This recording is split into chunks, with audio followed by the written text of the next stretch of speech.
Bon, soyons précis. Alors, Alain Soral condamné pour négationnisme à 1 an de prison ferme avec mandat d'arrêt. AFP 15-4-2019. L'essayiste d'extrême droite Alain Soral a été condamné lundi par le tribunal correctionnel de Paris à 1 an de prison ferme, assorti d'un mandat d'arrêt pour contestation de l'existence de la Shoah. Soral, de son vrai nom Alain Bonnet, 60 ans, a été condamné pour avoir publié sur son site des conclusions litigieuses de son avocat dans une autre affaire. Il n'était pas présent à la lecture du délibéré. Son conseil, Damien Viguier, a été condamné à 5 000 € d'amende pour complicité en raison du contenu de ses conclusions. Le tribunal est allé au-delà des réquisitions du parquet. Donc qu'est-ce que je peux ajouter à la lecture de ce jugement ? D'abord que ce jugement a été rendu par 4 femmes, c'est-à-dire qu'il y a plus d'hommes dans les tribunaux, on pourrait demander la parité, là. Ça, je ne sais pas si ça changerait grand-chose, vu la féminisation générale, mais c'est quand même à faire remarquer. Et puis surtout que je suis condamné pour la première fois à de la prison ferme avec mandat de dépôt. C'est-à-dire qu'on demande que je sois embastillé, ce qui est assez étrange puisque c'est un jugement en première instance. Donc normalement, je vais bien sûr faire appel.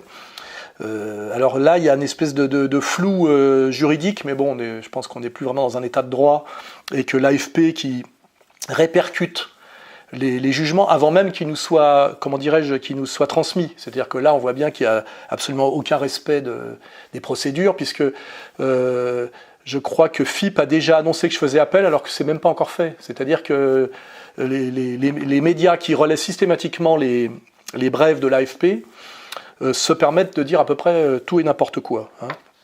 En tout cas, la réalité, c'est que j'ai été condamné à de la prison ferme avec mandat de dépôt.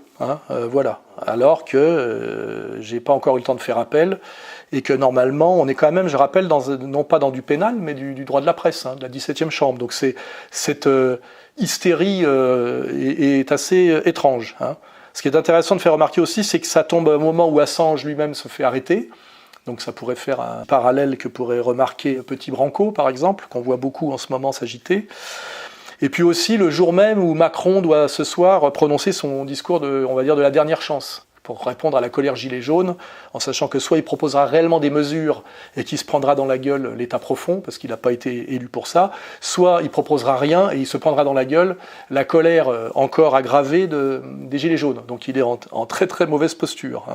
Alors après, il faut préciser, j'ai été condamné pour quoi ?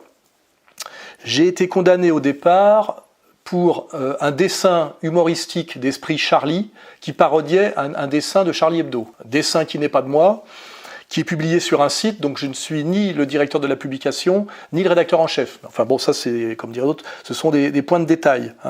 Alors ce qu'on pourrait faire remarquer, c'est pourquoi je ne suis jamais attaqué sur mes livres, parce que j'appelle que j'écris des livres, ou sur mes analyses, notamment dans mes vidéos, qui elles sont très précises et très circonstanciées, et on ne m'attaque jamais là-dessus. On essaie même de faire oublier que j'ai écrit plus de 10 livres, et des livres traduits dans plusieurs langues assez sérieux, notamment Comprendre l'Empire. Donc tout ça, c'est des pistes, à mon avis, de compréhension. Peut-être que mes réels écrits et mon réel travail est difficilement attaquable. Donc on m'attaque de côté, si je puis dire, voire par derrière. Alors ce qui est intéressant, c'est que mon avocat, lui, était aussi condamné, ce qui est une atteinte caractérisée au droit de la défense. C'est-à-dire que là, on attaque vraiment les fondements du droit occidental, de l'habeas corpus. Et il a été condamné pour m'avoir défendu, en réalité, et pour ne pas m'avoir conseillé, je dirais, de me prosterner. Puis c'est ce qui est demandé par les juges à chaque procès, c'est que je fasse acte de contrition devant les parties civiles. Les parties civiles, vous savez qui c'est. C'est tous les épigones, toutes les succursales du CRIF. Et rien d'autre. Voilà. Et si on réfléchit bien, j'ai donc été condamné, il faut le dire, pour blasphème. J'ai blasphémé. J'ai pas blasphémé, j'ai laissé blasphémer sur le site, et je rappelle qu'on l'a déjà dit plusieurs fois avec mon avocat, on nous avait bien dit pourtant qu'avec l'esprit « Je suis Charlie », le blasphème était autorisé, voire même encouragé. Mais ce qui a été mal précisé, c'est que c'était encouragé contre l'islam et contre le catholicisme, mais pas contre le judaïsme politique. C'est pour ça que, effectivement, je suis condamné aujourd'hui par la justice de la République française au nom du peuple français pour avoir blasphémé une communauté dont la stratégie, on y reviendra parce que c'est un de mes chantiers actuels, est de cacher finalement la Torah derrière la Shoah, c'est-à-dire une persécution historique qu'ils interdisent d'étudier selon les critères de l'histoire, pour cacher en fait un projet de domination théologico-raciale parfaitement inégalitaire. Hein, voilà. Et c'est parce que j'ai rappelé ça à l'audience que ça me vaut non seulement une peine de prison ferme avec mandat de dépôt, mais une condamnation qui a été aggravée par rapport à la demande du parquet. C'est-à-dire que déjà le parquet, c'est le pouvoir politique, ils avaient demandé 6 mois, les juges ont donné 1 an. Hein, c'est-à-dire qu'il y a eu surenchère, ce qui est assez rare. Et je rappelle, tout ça pour un intellectuel français qui produit des analyses politiques et qui est président d'une association qui s'appelle Égalité et Réconciliation, dont un des objets est de lutter contre le communautarisme et l'éclatement de la France en communautés rivales et en communautés victimaires. Et que face à moi, j'ai des gens dont les mamelles sont historiquement peuple élu et terre promise. Hein, voilà. Avec derrière ce que ça donne, vengeance inextinguible, dette éternelle et plomb durci. Il suffit de regarder du côté d'Israël pour voir ce que ça donne en termes de travaux pratiques. Donc, qu'est-ce qu'on peut dire ? Eh bien, on peut dire que cette condamnation nous rappelle les heures les plus sombres, effectivement, mais enfin les heures les plus sombres de l'occupation et de la collaboration.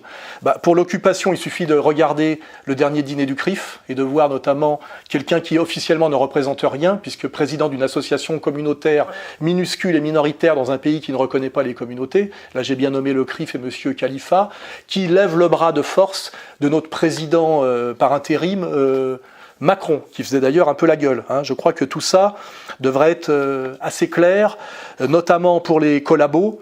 Alors du côté des collabos, on peut ranger par exemple Ardisson, qui n'arrête pas de se choquer que je ne sois pas mis en prison, pour sans doute se faire pardonner son passé, que j'ai rappelé plusieurs fois, de judéophobe carabiné et de révisionniste érudit. Hein, voilà. Là-dessus, il n'a jamais répondu, il ne peut pas. Hein. Ou alors un Nolo qui avait co-signé un livre avec moi et qui, après m'avoir lâché au tribunal, se retrouve aujourd'hui à servir de caution pseudo-intellectuel au tout-puissant Hanouna, hein, Hanouna, qui est notre niveau commissaire politique préposé à la beaufitude. Hein. Voilà, il en faut un dans chaque catégorie. Donc, ah oui, il faudrait aussi signaler Marianne, de la nouvelle directrice de la publication, ou rédactrice en chef, la Polonie, qui se déguise de plus en plus en sous-maîtresse SM, on ne sait pas trop ce qu'elle veut essayer d'exprimer par là, et effectivement qui s'est fendue par l'intermédiaire d'un de ses journalistes membres du Grand Orient, du Géo, d'un article délirant à charge, gavé d'inexactitudes, de fautes d'orthographe et de diffamation caractérisée, et dont l'objectif était sans doute, sur commande, de rendre acceptable par le public ma condamnation de la prison ferme. Parce que je n'avais pas compris pourquoi cet article délirant. En fait, c'est pour ça. C'est me salir au maximum, sachant que j'ai plus de droit de réponse depuis déjà 10 ans, pour que les gens puissent accepter qu'un intellectuel, écrivain, journaliste, président d'une association qui s'appelle Égalité et Réconciliation, hein, soit mis en prison parce qu'il critique un pouvoir profond de plus en plus visible et qui d'ailleurs se cache de moins en moins. Hein. Il n'y a qu'à voir la dernière affaire Finkielkraut, le dernier dîner du CRIF, les sorties de Meyer Habib, etc., etc., etc. Alors, qu'est-ce que cette condamnation à la prison ferme va me faire changer ? Bien évidemment, rien du tout. Ça fait 15 ans que je tiens tête à ce pouvoir, c'est pas pour arrêter maintenant. Simplement, j'ai décidé maintenant de jamais sortir sans ma brosse à dents, au cas où je serais interpellé, comme ça peut arriver intempestivement. On m'a dit, effectivement, c'est très agréable quand on est embastillé de ne pas avoir prévu une brosse à dents. Bon, voilà, donc je sortirai dorénavant avec ce petit sésame. Hein. Voilà. Pour le reste, je vais continuer à faire le boulot et je vais rappeler qu'aucun opposant politique sérieux dans l'histoire n'a jamais échappé à la prison. Et ce dont il faut s'étonner, c'est pas que je sois foutu en prison, c'est que des gens qui prétendent combattre le système, l'ordre bourgeois frontalement, comme des Besancenot ou aujourd'hui des Ruffin, eux ne soient jamais menacés en rien du tout. Hein. Je rappelle que de Gramsci à Mandela, sans oublier même Staline et Hitler, tous les opposants politiques sérieux, dont ceux qui ont fini par prendre le pouvoir, sont passés par la prison ferme. Donc je trouve ça bien évidemment violent et injuste, mais politiquement cohérent. Ça prouve que, comme je le répète souvent, je ne m'attaque pas à un faux pouvoir, je m'attaque au vrai pouvoir, car le vrai pouvoir, c'est celui qui a les moyens de vous punir, pas seulement de vous critiquer, mais de vous ruiner et de vous embastiller, ce qui se passe actuellement, car je veux dire, au-delà et en dehors de cette condamnation de la prison ferme, j'ai plusieurs encore autres procès en cours où on me demande des 80 000 euros, hein, l'association, la maison d'édition, le site, et où les parties civiles aujourd'hui sont carrément M. Jakubowicz, je rappelle, l'avocat menteur revendiqué de l'assassin pédocriminel hollandais, et aussi, je crois, le petit Klugman, et aussi le maître Malka. C'est-à-dire que là, je suis attaqué par la crème de la crème. Au-dessus, c'est être directement jugé à Jérusalem, parce que la prochaine fois, ça sera à Jérusalem, on se rapproche du procès Eichmann.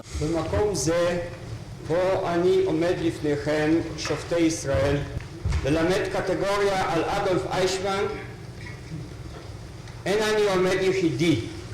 עמדי ניצבים כאן בשעה זו 6 מיליון קטגורים. Donc, je risque effectivement prochainement d'aller en prison, et je le dis solennellement, j'y attends tous les opposants en carton, les Ruffin, les Branco, les Lapierre, que le système a récemment mis en place pour remplacer les très usés mais Besancenot et les peu crédibles Mélenchon, pour répondre à la colère montante des Gilets jaunes, en voie, comme le disent les médias et les intellectuels, de soralisation. Je ne suis pas sûr que cet embastillement va, comment dirais-je, faire baisser la soralisation des esprits et des gilets jaunes. Hein, voilà. Donc j'invite toute cette nouvelle opposition contrôlée à s'exprimer et à se scandaliser de mon prochain embastillement, hein, et aussi peut-être d'avoir le courage de s'en prendre au vrai pouvoir, c'est-à-dire à la dictature du CRIF et à ce qu'elle incarne. Hein. Voilà. Merci à tous et peut-être à bientôt.